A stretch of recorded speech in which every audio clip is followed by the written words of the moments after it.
Okay everyone, तो हम doctor declaration देख चुके हैं क्या होती है हमारे पास, और अब हम चलते हैं आगे। राइट, HTML टैग ये भी आपने मेरे साथ देख लिया कि ये डॉक्यूमेंट का स्ट्रक्चर या लैंग्वेज डिफाइन करने के लिए, ये भी आपको दिखाता हूँ कैसे लैंग्वेज डिफाइन होती है इसमें, या और भी बहुत सारी चीज़ें इसमें हम वक्त के साथ साथ देखेंगे। हेड टैग हम इसमें टाइटल डिफाइन करते हैं, मेटा डाटा डिफाइन करते हैं, लिंक्स डालते हैं इसमें, हम इसमें स्क्रिप्ट डाल सकते हैं, हम इसमें CSS क्रिएट कर सकते हैं हेड में, और हम जावास्क्रिप्ट डाल सकते हैं। हम इसके अंदर हम सर्च इंजन ऑप्टिमाइजेशन के लिए भी हेड टैग को इस्तेमाल करते हैं। राइट, तो चलते हैं हेड टैग की तरफ, मजीद उसमें काम करते हैं। ओके, तो ये था मेरा हेड टैग। अब हेड टैग में काम करने से पहले मैं एक काम करता हूँ, यहाँ आपके पास कुछ एक्सटेंशन नाम करके बॉक्सेस आ रहे होंगे, आप यहाँ जाएं और यहाँ जाके आप लिखें यहाँ पे लाइव सर्वर। ठीक है, तो जैसे आप यहाँ पे लाइव सर्वर लिखेंगे एक एक्सटेंशन आएगा आपके पास जिसकी शक्ल कुछ इस तरीके की होगी। जस्ट इंस्टॉल डेट मेरे पास हुआ है तो मैं दोबारा नहीं कर रहा, आप उसे इंस्टॉल कर लें। इंस्टॉल करके वो आपसे बोलेगा रीलोड भी कर लीजिएगा। राइट, तो यहाँ पे हम इसको बंद कर देते हैं। ये एक्सटेंशन आपने इंस्टॉल करना है। ये एक्सटेंशन करेगा क्या, इस एक्सटेंशन ने क्या करना है, मैं इस पे जैसी फॉर एग्जाम्पल अब मैं जो भी काम करना चाहता हूँ, मैं देखना चाहता हूँ कि वो मेरे ब्राउजर पे किस तरीके का दिख रहा है, तो मैं क्या करूँगा, मैं यहाँ पे राइट क्लिक करूँगा और यहाँ लिखा हुआ है open with live server. Right, तो ये मैं ओपन विद लाइव सर्वर करूँगा जैसे ही, तो ये क्या करेगा, मुझे लाइव मेरा काम दिखाता रहेगा कि किस तरीके से आपका काम ब्राउजर पे शो हो रहा है। राइट, तो ये थोड़ा सा वेट करेगा, ये क्रिएट होने में थोड़ा टाइम लगाएगा। तो हम एक काम करते हैं, हम इसको साइड पे कर लेते हैं और दूसरी विंडो में हम अपना VS कोड डाल देते हैं। तो अब आपको साइड बाय साइड नजर आएगा। मैं इसको बंद कर लेता हूँ साइड से। अब आपको साइड बाय साइड नजर आएगा जो काम भी मैं कर रहा हूँ। तो यहाँ पे आप देखो, यहाँ पे ऊपर अभी 127.0.1 लिख के आ रहा है। राइट, तो मैं काम करूंगा, मैं हेड टैग, अच्छा अभी मैंने टैग्स तो लिखे हैं लेकिन कुछ ऐसा नहीं लिखा जो मेरी वेबसाइट पे शो हो, कुछ शो करवाते हैं। अब आप देखते हैं यहाँ पे देखें डॉक्यूमेंट लिखे आ रहा है, यहाँ पे भी कुछ आ रहा है, यहाँ भी व्हाट्सअप। तो भाई ये आया कैसे, मिसाल के तौर पर मैं व्हाट्सअप लिखना चाहता हूँ यहाँ पे अपनी वेबसाइट पे, तो क्या मैं लिख सकता हूँ, बिल्कुल लिख सकता हूँ मैं। मुझे सिर्फ क्या करना होगा, हेड के अंदर एक और टैग डालना पड़ेगा, टाइटल लिख के जैसे एंटर करूंगा मैं, अब टाइटल में मैं लिख देता हूँ कि ये व्हाट्सएप है। राइट, तो जैसे ही मैं व्हाट्सएप लिखता हूँ देखें वहां पे व्हाट्सएप लिखकर आ गया। अब मैं यहाँ लिख दूं कि भाई ये फेसबुक है, तो मेरे पास वहां पे फेसबुक लिखकर आ जाएगा और आपको लगेगा फेसबुक की खुली हुई है, जबकि वो खुली नहीं होगी। राइट, वो मैंने लिखा है फेसबुक। मैं यहाँ चाहूँ तो आइकन भी लगा सकता हूँ, लेकिन फिलहाल अभी हम उस पर नहीं जा रहे। तो आपने टाइटल लिख लिया। राइट, टाइटल लिख के आपने अगर कोड को फॉर्मेट करना हो तो आप राइट क्लिक करके यहाँ पे फॉर्मेट डॉक्यूमेंट कर सकते हैं, तो ये फॉर्मेट हो जाएगा, यानी कि एक तरतीब से आ जाएगा। या फिर आप यही काम आप alt plus shift plus F ये आप दबाएंगे तो भी आपकी फॉर्मेटिंग हो जाएगी, ऑल्ट शिफ्ट और F। राइट, तो मैं शॉर्ट कीज यूज़ करता हूँ, मेरी आदत है, आप चाहो तो कर सकते हो, चाहो तो नहीं करो। तो ये टाइटल आपके टैब पे जो भी वर्ड आ रहा होता है उसको चेंज करने के लिए होता है। हेड में अभी आप फिलहाल इतना ही रखें। अच्छा, अब मैं मान लें मैं यहाँ पे इसको मैनुअली नहीं लिखना चाहता, तो बहुत शॉर्टकट आसान तरीका है, आप दबाएं शिफ्ट और शिफ्ट दबा के आप लगाएं एक्सक्लेमेशन। जैसे ही आप ये लगा दबा के एंटर करेंगे आपके पास पूरा ढांचा वो आपको तैयार कर देगा। अब मेरा टेक्स्ट थोड़ा सा भाग रहा है यहाँ पे, तो मैं यहाँ पे एक और की लिख रहा हूँ आपकी ऑल्ट प्लस Z। राइट, जैसे आप ये दबाएंगे तो आपका ये जो टेक्स्ट है वो आपके सामने एक ही तरतीब में आ जाएगा। ओके, तो बॉडी में हमारे पास हम जो भी कुछ, अच्छा यहाँ देख रहे हो आप, टाइटल उसने खुद दे दिया, ये पूरा ढांचा क्रिएट करके दे दिया, मुझे मैनुअली नहीं करना पड़ा।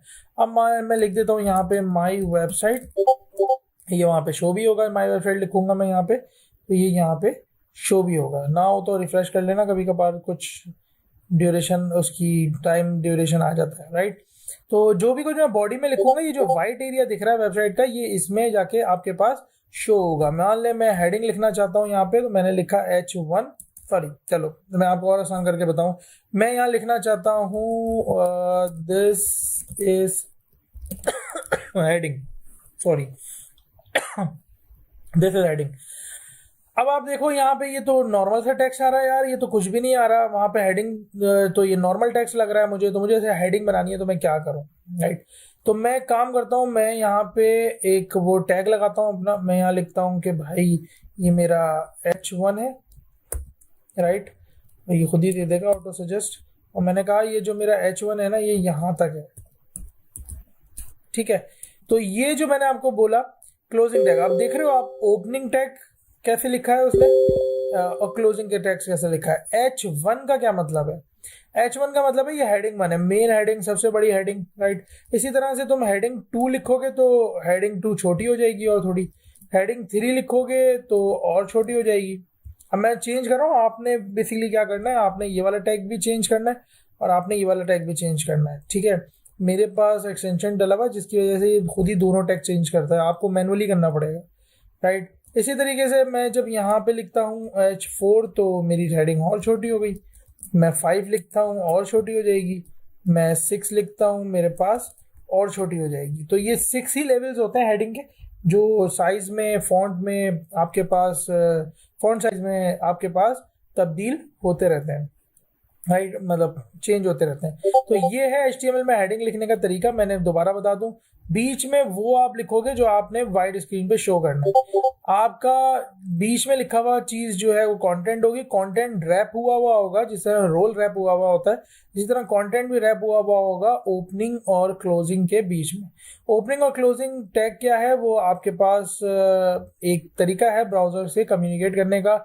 जब ब्राउजर के पास जाएगा ये H1 तो वो बोलेगा ब्राउजर को कि भाई ये सबसे बड़ी हेडिंग है, इसको बड़ा करके दिखाओ, तो ब्राउजर देखो तुम्हें सबसे बड़ा करके दिखा रहा है। H2 छोटा, 3 यहाँ पे 3 आना था, H3 छोटी और 4 छोटी, 5 छोटी, 6 सबसे छोटी, 6 के बाद 7 नहीं है। तो ये लेवल्स हैं हमारे पास हेडिंग के। इसी तरीके से आपके पास एक HTML में एक और चीज होती है जिसको हम कहते हैं कमेंट्स। ओके, तो हम कोशिश करेंगे कि अपनी वीडियो में 3 टैग्स को कवर कर लें ताकि ये HTML ज़्यादा लंबी ना जाए हमारे पास, एज सुन एज पॉसिबल इसे हम कवर कर लें। तो हम इसमें कवर करेंगे, हेडिंग हमने कवर कर ली, अब हम कवर करेंगे कमेंट्स। कमेंट्स क्या होते हैं? कमेंट्स एक तरीकेकार है बेसिकली कम्युनिकेट करने का एक यूज़र का दूसरे यूज़र से, ताकि कोई आपका कोड पढ़े तो वो समझ जाए कि ये क्या है। ब्राउजर इसको नहीं पढ़ता, ब्राउजर से इग्नोर कर देता है, बट आप समझ लें आपने कहीं स्टिकी नोट लगाया हुआ है किसी के लिए कि भाई ये वाली चीज़ ये है। मिसाल के तौर पर मैंने लिखा यहाँ पे कि this is starting of headings, right. तो मैंने ये लिखा, ये हेडिंग का स्टार्टिंग है। अब मैं चाहता हूँ ये स्क्रीन पे ना दिखे, ये मैंने किसी और के लिए लिखा है ताकि कोई और मेरा कोड पढ़े तो वो देख ले। तो मैं क्या करूँगा, मैं इसको आप एक काम कर सकते हो, आप यहाँ आओ और आप फॉरवर्ड स्लैश खोलो, सॉरी लेस देन का साइन खोलो और आप इसको इस तरह से, राइट, दोबारा देख लो मैंने क्या किया। मैंने लेस देन का साइन खोला, लेफ्ट एंगुलर ब्रैकेट, एक्सक्लेमेशन का मार्क दबाया और मैंने 2 बार डैश दबाया, तो मेरे पास ये कमेंट पूरा हो गया। अब वो बीच में लाके उसने छोड़ दिया कि यहाँ पे आप लिख दो जो भी आपने कमेंट लिखना है। तो मैंने ये लिखना था, मैंने यहाँ से कट किया और मैंने ये दोनों डैश के 4 डैश के बीच में मैंने इसको पेस्ट कर दिया। अभी आपकी स्क्रीन पे नहीं दिखेगा, ये मेरे अपने लिए है या किसी और के लिए, राइट।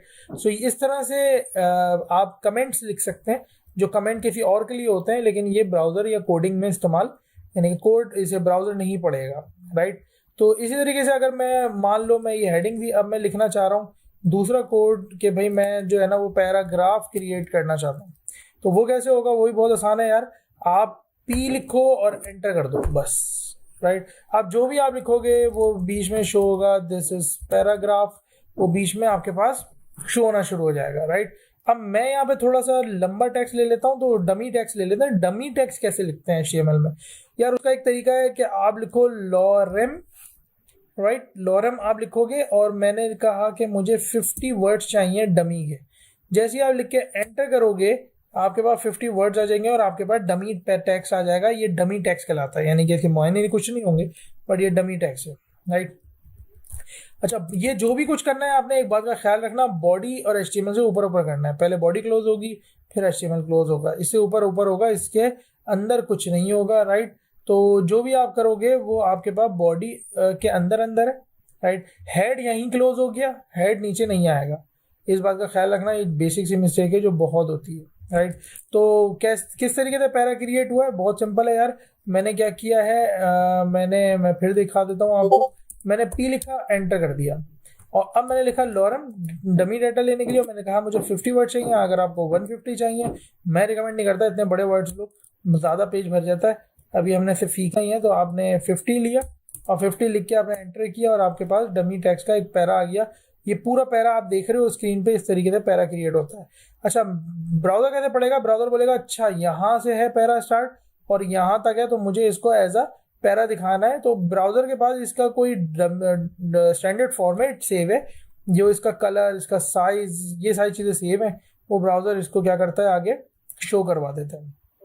तो भाई ये था हमारे पास पैरा क्रिएट करने का तरीका, राइट। तो इस तरह पैरा क्रिएट होता है। आई होप समझ आ गया होगा।